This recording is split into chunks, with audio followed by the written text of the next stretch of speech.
This is Where We Live from Connecticut Public Radio. I'm Catherine Shin. Shall I compare thee, dear listener, to a summer's day? For I am humbled to receive your attendance in this episode of Where We Live, dedicated to the master of dramedy himself, William Shakespeare. For summer is the time for Shakespeare. Today, we're joined by thespians across the state, staging productions of this iconic playwright.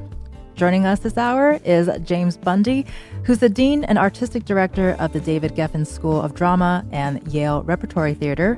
Thank you so much, James, for joining us this morning. Thanks for having me.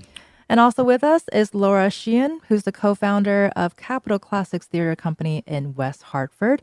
Thank you so much, Laura, for being with us today. Thank you. And also with us is Aaron Sims, who's the managing and producing director of Shakespeare on the Sound in Norwalk here in Connecticut. Thank you, Aaron, for being with us today. My pleasure. Good morning. And for our listeners, you can also join the conversation. Let us know if you have a favorite Shakespeare play or favorite word he invented. 888-720-9677. Or if you prefer to scribe, find us on Facebook and Twitter at Where We Live. James, so earlier we were talking about, Shakespeare, watching Shakespeare outside isn't a new concept, so outdoor Shakespeare. Can you tell us about the origins of seeing Shakespeare's work outdoors? Because it actually does date back to his time, which is 1500s, 1600s during the Elizabethan era. Sure. The plays in the 16th century, the plays were done outdoors in the Globe Theatre across the Thames from the City of London. And this was partly because indoor lighting wasn't necessarily ideal, right, for seeing the action on stage, and also at least partly because they wanted people outdoors because that would reduce the spread of the plague.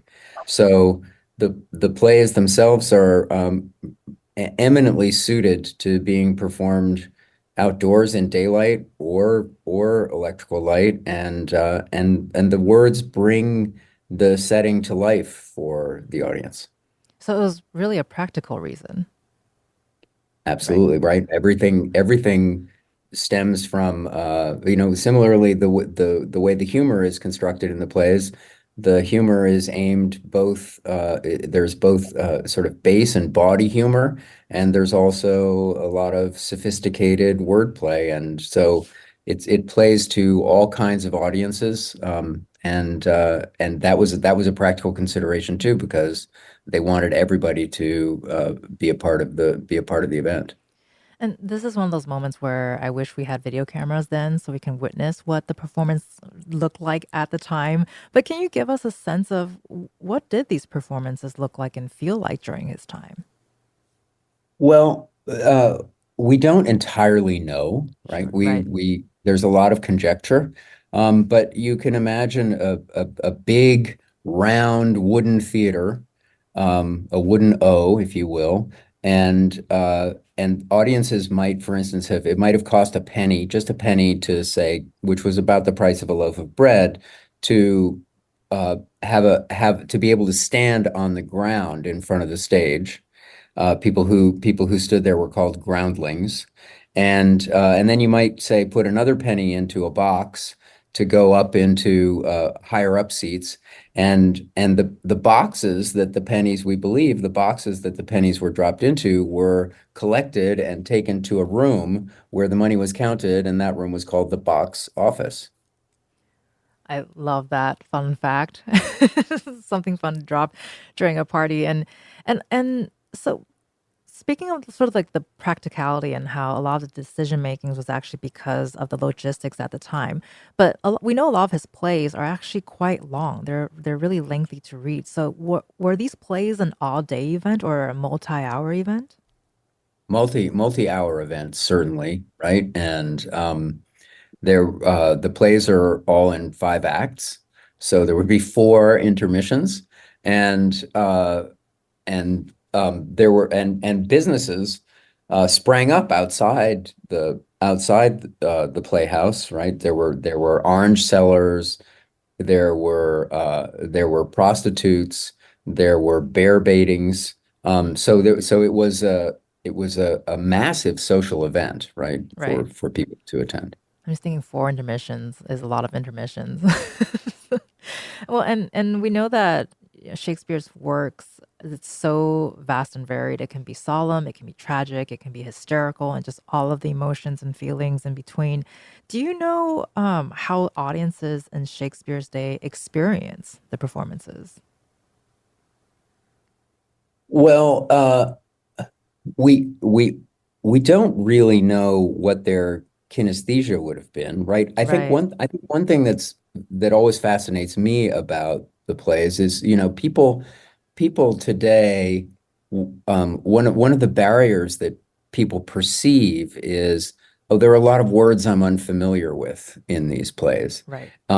But Shakespeare was one of the most inventive and receptive playwrights ever. He heard language in such a way that there are 1,500 words in the plays that appear for the first time in print in his plays. So there were words, his own audiences were hearing words that were new to them.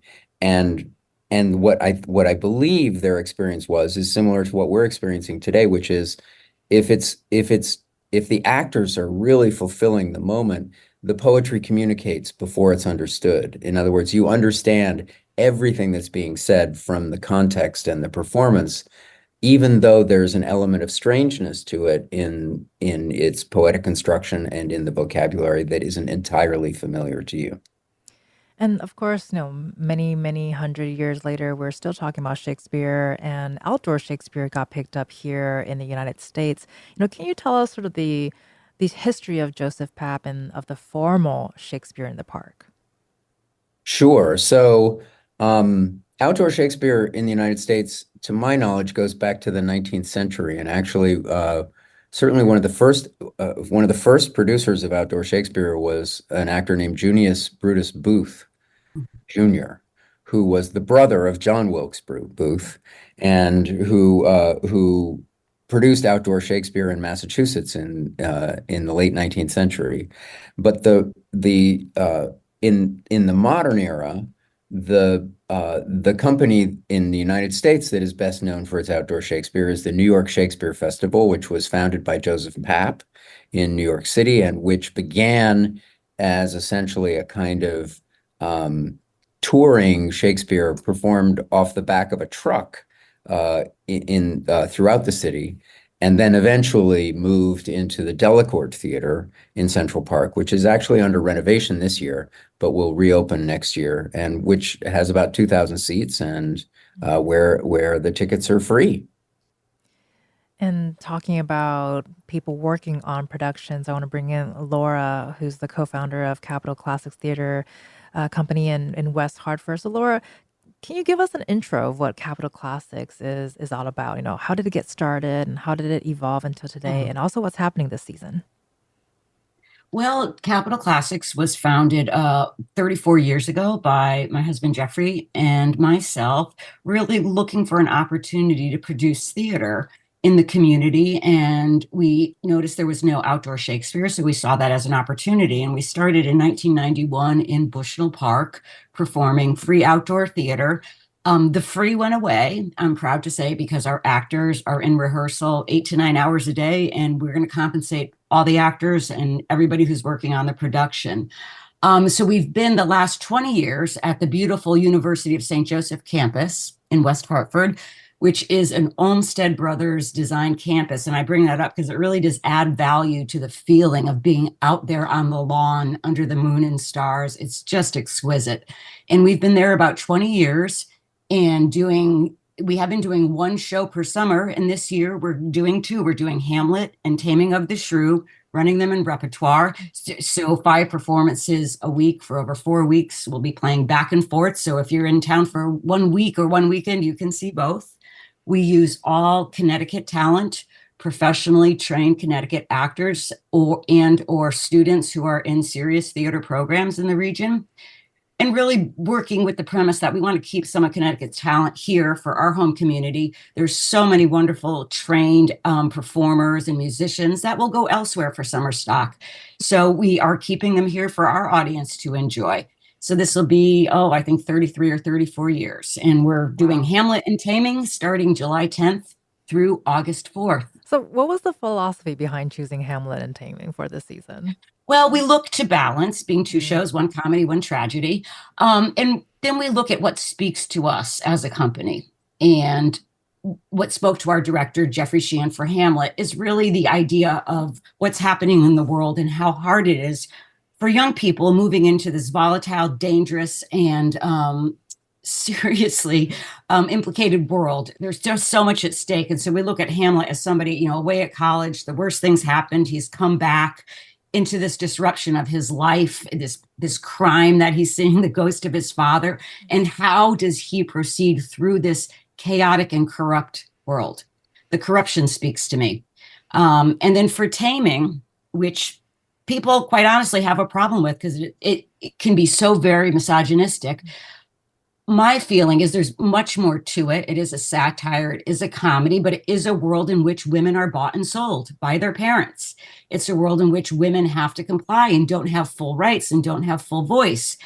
And that makes us uncomfortable. But look what's happening in our world to women. So, I think you can pick any Shakespeare and connect it to things that are happening in the world because these are universally human themed that affect us. And on one hand, it makes me feel like nothing ever gets better, nothing gets fixed. But it also shows us how we survive the turmoil of being human. Right. And I wanna pose a similar question to Aaron. Aaron Sims is the managing and producing director of Shakespeare on the Sound in Norwalk. Aaron, I want to ask you, because you've also selected a classic to perform this season. So tell us a little bit about why you decided to choose that particular title.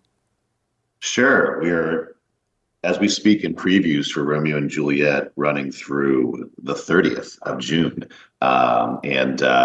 Well, there's a reason why they're called classics. Right. They're great plays. And I think sometimes people, particularly theater programmers, get a little heat for saying, "Oh my gosh, you're doing Hamlet again, or you're doing Romeo and Juliet again, or the Richard III, or the most well-known ones." And there's a reason for that because they're great plays and they should be seen and heard. The reason, particularly, why we chose this Romeo and Juliet, we had a good vision for it. Claire Carpin's our director for this particular show, and similar, reasons why, what's going on in the world. You have to pay attention, and what does resonate right now. And these plays all have the more times than not, you can strike a chord with someone.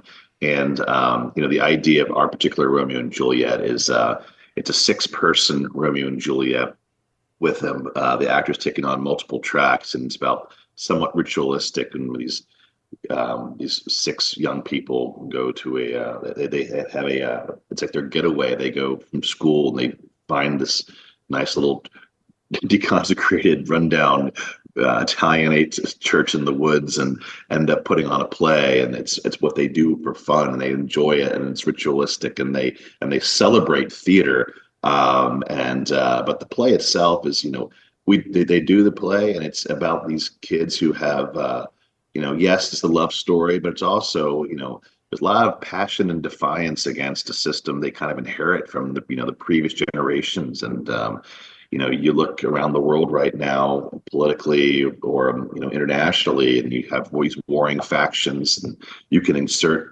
whatever that is to you, and your daily news cycle life can be easily applied. But these teenagers have electricity, and that it's set in it's a world around them that they've inherited, and they this concept of 6, the trespass, and we tell this story. They fight, they tease, they fall in love, and it's really wonderful just to show both the violence of the world and also the beauty and passion of the world. Right. And especially with what Laura mentioned earlier, it's like finding connection with stories from the 17th, 16th century. I always find that to be super personal and fascinating. And the fact that both of you have talked about, choosing plays that meet the moment. So we've also spoken to other theaters across the state for this episode. We're going to be hearing from Rebecca Goodhart, who's the director at Elm Shakespeare. Elm Shakespeare is in New Haven, and they'll be performing Richard III. Speaking of which, we asked her Laura to tell us about this play and also the actor who's playing Richard, who is Lisa Wolpe. Richard III is, I believe, a cautionary tale. It is a story of what we're interested in is what is all of our responsibility to have a society that works for everyone. I'm particularly interested in this particular play, the cost of political violence with particularly on families and on women. So it fit very nicely into, this is a season in which we are really looking at gender in a lot of different ways. Then that Richard is actually being played by a woman. Lisa is truly a national treasure. And I'm really interested in what happens when we transgress these gender expectations. What happens when these archetypal characters are played through bodies that we may or may not expect, right? It brings to the forefront our own expectations. It may highlight elements of the story in very different ways. I think it illuminates not only Shakespeare, but our own perceptions of the world. And so having a cross-gendered cast is something that I think deepens and enriches the storytelling without, obviously without losing the story. That was Rebecca Goodhart from Elm Shakespeare in New Haven, and you can go see their production at Edgerton Park from August 16th to September 1st. Admissions are free, but donations are welcome. So, Laura, can you respond to what we heard from Rebecca and that idea of choosing works of Shakespeare that do meet sort of the contemporary moment, and also the idea of gender blind casting, which I always find interesting because, back in his day, they were all played by men. Yeah, and I love that. And we will often do the same. In fact, our Polonius is played by a woman this year. Horatio is played by a woman. The parent in Taming of the Shrew is played by a woman. So we do cross-gender, we mix race, we combine cultures, because I think it's very important to have what's on the stage represent what's in our community. And I love the idea of a female Richard III. In fact, I saw it at the Globe recently, and it worked exceedingly well. So I'm looking forward to seeing that down there. It's brave, but Shakespeare was brave, And we get sometimes too caught in what editors tell us Shakespeare can and cannot be. And I really believe in not changing the language, but certainly putting your stamp on it and playing it to a contemporary audience in that way. It might be a little jarring at the beginning, but you'll fall into the story so easily. And Erin, can you respond to this as well? I mean, because we talked about how, universal these stories are. So really, it works at any era, it seems like. Erin, are you there? Yeah, I'm right here. Yeah. Universal stories are, that's the whole point. The whole point is that, Romeo and Juliet's the perfect thing is saying that, they tell you for the prologue, they tell you the whole story. Right, the prologue and so,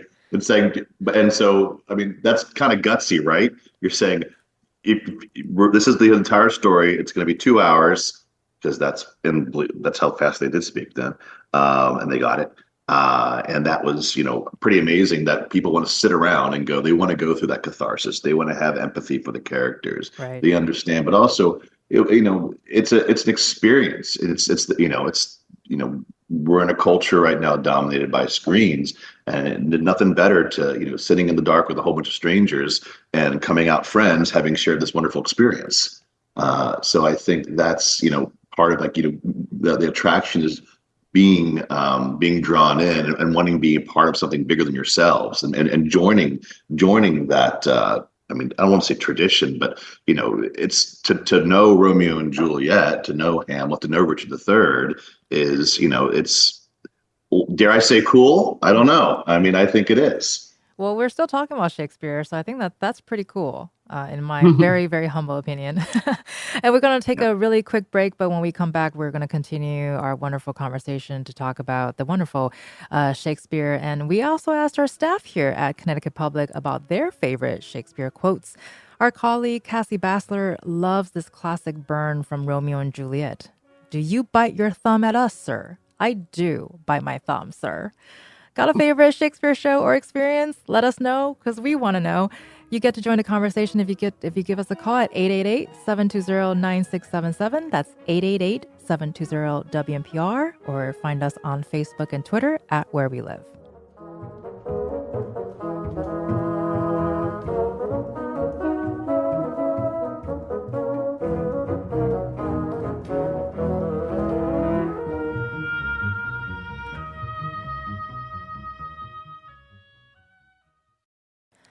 This is Where We Live from Connecticut Public Radio. I'm Catherine Shin. If music or radio is the food of love, play on, that we will. Today, we're talking about local productions of the works of William Shakespeare happening outdoors across our state. One of the great challenges of outdoor Shakespeare is, well, performing outdoors. Before we jump back into our panel to talk about those challenges, here's Emily Martina, Artistic Director at Shakespeareans in Waterbury, reflecting on her experience. The setting is gorgeous, right? So you can't, the beautiful hills are behind us and the sun sets just before the production starts. So you have, the blues and the pinks and the purples and mist rolling down the hills. And so over the years, we've realized that designing the set to incorporate all of that beauty is a major part of what we're doing. I've been doing outdoor Shakespeare. I've been producing it and directing it for over 20 years. So I've seen it all. Dogs, rainstorms. And I think, it's always exciting. It's always beautiful. We had the moon up over the Midsummer Night's Dream set 2 years ago. It doesn't get any better than that. You can't create that beauty inside of a theater, I don't think. And you just have to kind of be ready for absolutely everything that can possibly happen. We can call rainstorms and, deal with dogs walking across the set. We welcome, the whole idea of this is that we welcome everyone. Again, it is free to the public, and people they come with their dogs, they come with their kids, who might play on the side of the show for a little bit. But it really is embracing all that stuff that might go wrong. And really enjoying every minute of it, because there's nothing like outdoor Shakespeare. That was Emily Martina, who's the artistic director at Shakespeareans in Waterbury. And this company will be performing Romeo and Juliet this season, August 7th through the 11th at Riverwalk Pavilion in Washington Depot. And with us still is our panel of local thespians. We have James Bundy with Yale Repertory Theater, Laura Sheehan with the Capitol Classics Theater Company, and Aaron Sims, who is with the Shakespeare on the Sound in Norwalk. So, James, respond to what we heard from Emily about encountering all of the elements when you're performing outdoors, because it sounds like sometimes actors have to roll with whatever happens. Are there also opportunities to really lean into the natural elements and the environment around you?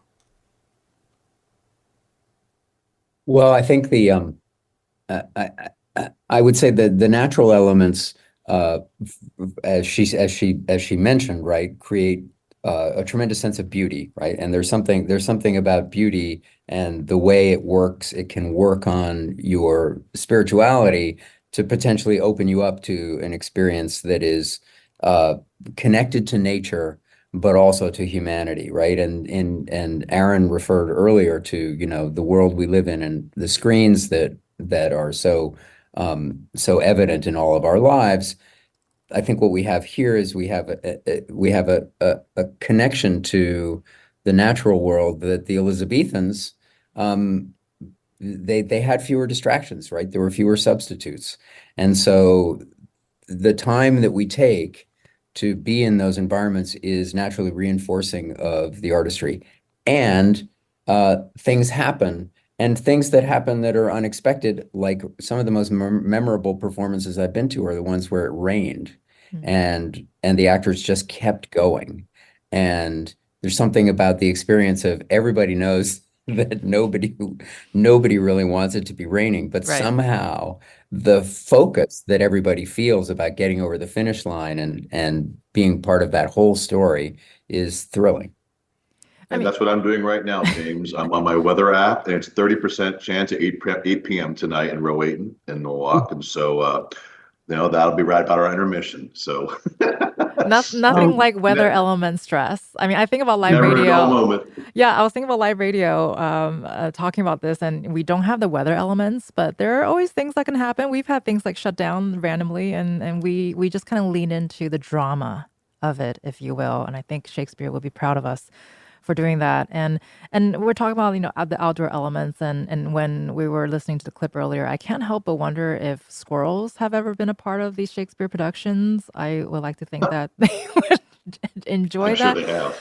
Laura, we also were talking about theater spaces earlier. There's something different about being outdoors. When you're not inside, there seems to be sort of less barriers between the performance or the performers and the audience, as James kind of talked about a little bit earlier too.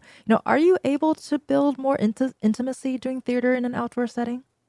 It certainly feels like you are, because like you say, there's no barrier. We're often, the audience is on the ground. We may be interacting with them on the ground or playing some of the seeds on the ground with them. So we're very close and very intimate, but it also feels like so much of a shared experience. I always say outdoor Shakespeare is like the camping of theater. You're out there, you're going to get muddy, you might fall.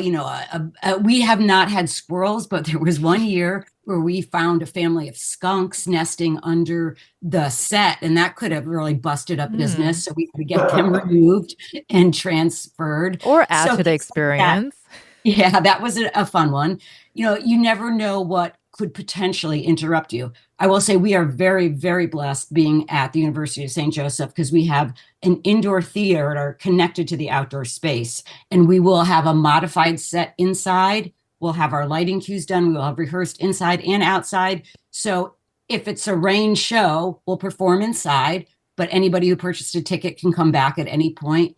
And if it rains mid-show, we prep the audience for this in our curtain speech. If it rains mid-show, somebody's going to call it. The producer's going to say, stop. And we tell the audience, you grab your things, you run in, get a seat in the theater. Don't try to help us, because they used to try to open the doors. We have rehearsed a rain transition where everybody in the company has one job. And within 5 minutes, we're on the stage, curtain open, and we pick up exactly where we left off. I find the audience loves that. They feel that they're part of it with us, because the rain affects all of us, like James was saying. Right, and I'm sure there's something really dramatic, and I mean, you're in the theater, so that almost makes sense to me. We just had a colleague share that peacocks rushed the stage at a Edgerton Park production that they saw. So if there's going to be a bird that's going to be dramatic about it, it's going to be peacocks. I think. Saw that once too. Now that you say that, down at Beardsley Park. Wow. Oh, so Aaron, we talk about theater can be a hard place for accessibility, actually. But I think talking about dogs and peacocks rushing the stage, I feel like the accessibility, the barriers are broken a little bit there. But it can be expensive and an intimidating place to be at if you've never been to the theaters before. So can you talk about, how do you think outdoor theater breaks those accessibility barriers? Well, it's the great equivocator. I mean, it really is. Going back to square one, we talked about early childhood experiences of Shakespeare, and I know he wrote for everybody. He didn't write for rich people who could afford to, very expensive, the box tickets that seats that James was talking about. But he wrote for everybody, and I think the spirit of that lives on in all of us staging these outdoor productions throughout the world. It's a welcoming place, particularly in parks. Of course, it's ADA accessibility is huge, and we have high backs and low back chairs we can offer people. People need to sit and not want to be on the ground. People bring picnics and blankets and things like that. You kind of create your own. Your own set of comfortability and your own little world. Prepare yourself how you want to experience the show. And all we can do is set the table in the park in a very safe way, and hopefully in a very engaging way to give you the best experience we can. But I think that's the real trick of why there's so many wonderful Shakespeare festivals throughout the country. And here in Rowayton and Norwalk, Pinkney Park has been a great host to us since the mid '90s, and there's parking nearby, the walking distance. There's the whole place, like, of course there's little concessions and things like that. You can accoutrements you experience too, but there's we do something unique, I think, is that we have a 6 p.m. kids show.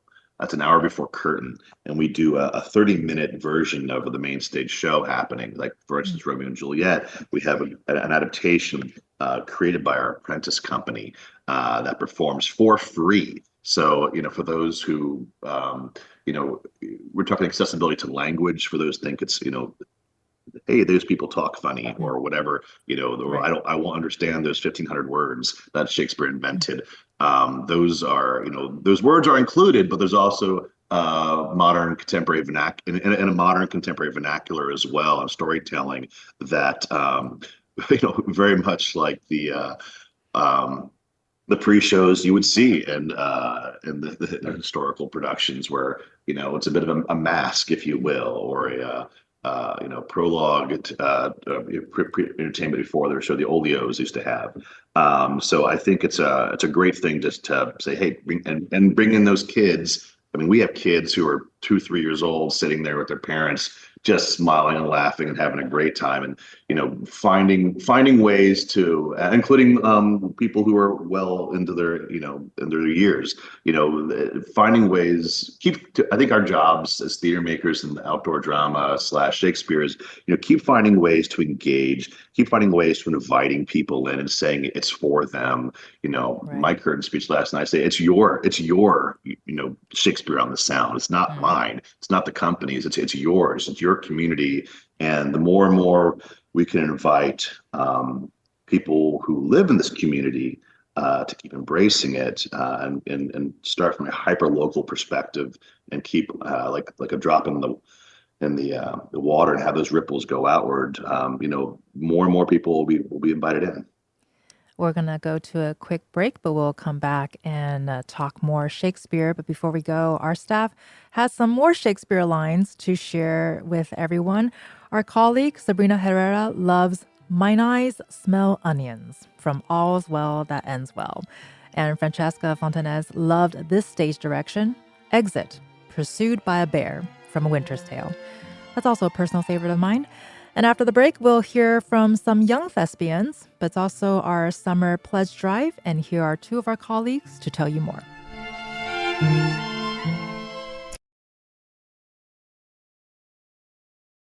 This is Where We Live from Connecticut Public Radio. I'm Catherine Shen. It's our annual Summer Theater Hour, and we're talking about the one, the only William Shakespeare and the performances of his works happening around our state. With us is James Bundy, who's with the Yale Repertory Theater, Laura Sheehan, who's with the Capitol Classics Theater Company, and Aaron Sims with Shakespeare on the Sound. And for this show, we also reached out to 3 young actors to hear about their experiences performing Shakespeare.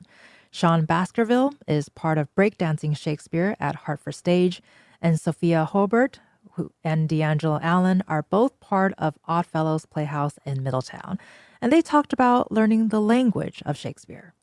Trying to text, like if you're trying to text somebody, you can get lost in translation and stuff. So I feel like that's the same with the Shakespeare stuff. We need to, especially for our generation, we need a visual representation to fully grasp things. And this is the perfect way to do it. Like I've seen so many, like even my little siblings, they've come to the shows and like they've been interested in, Shakespeare and stuff that they usually wouldn't be, they wouldn't even see this until later on in their life. So, I've always been attracted to poetry and stuff.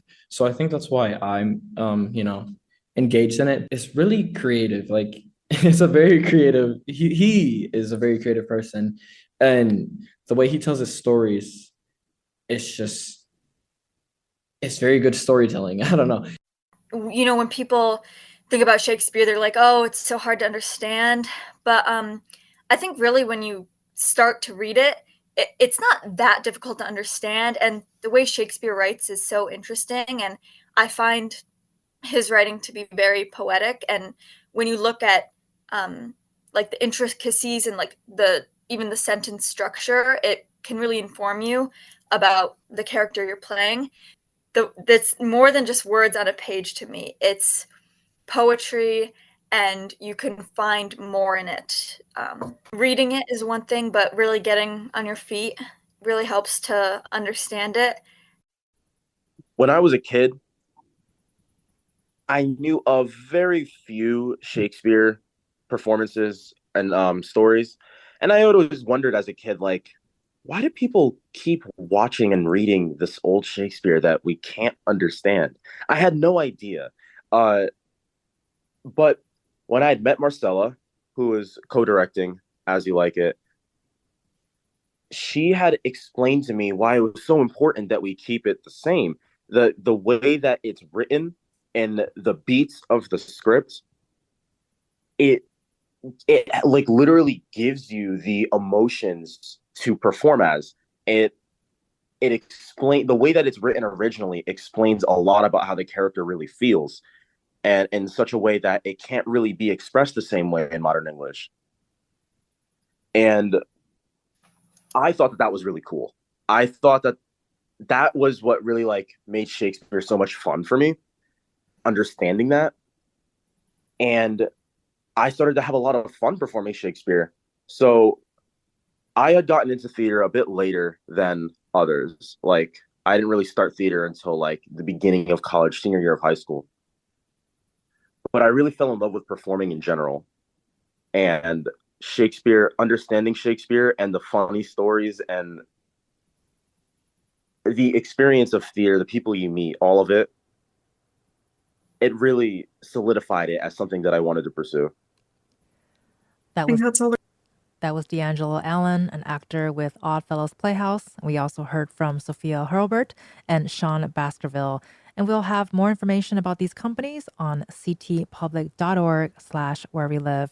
So, Laura, you've performed with your daughter and granddaughter on the stage. How does it make you feel to hear these actors talk about learning Shakespeare and their love for him? Well, it gives me so much hope, and it's so satisfying. And I totally understand the leap we have to make to feel comfortable with Shakespeare. It's unfortunate it's taught in English classes, but that's because we don't have theater in our curriculum, because it really is meant to be experienced. I used to teach a curriculum we created called Living, Breathing Shakespeare, and it's about tasting the words, feeling the words, putting the words in your body, and it changes you. And I love when young people get excited about that. Especially, of course, in my family, there's nothing better than that. But I'll say my children and my grandchildren, they're fairly fluid in Shakespeare because it's around them all the time. I was actually just reading lines with my almost 8-year-old granddaughter. She's helping me, and she wants to read opposite me a lot. So I think children come to it easier because they don't have that hesitation until they've, been educated to have that hesitation.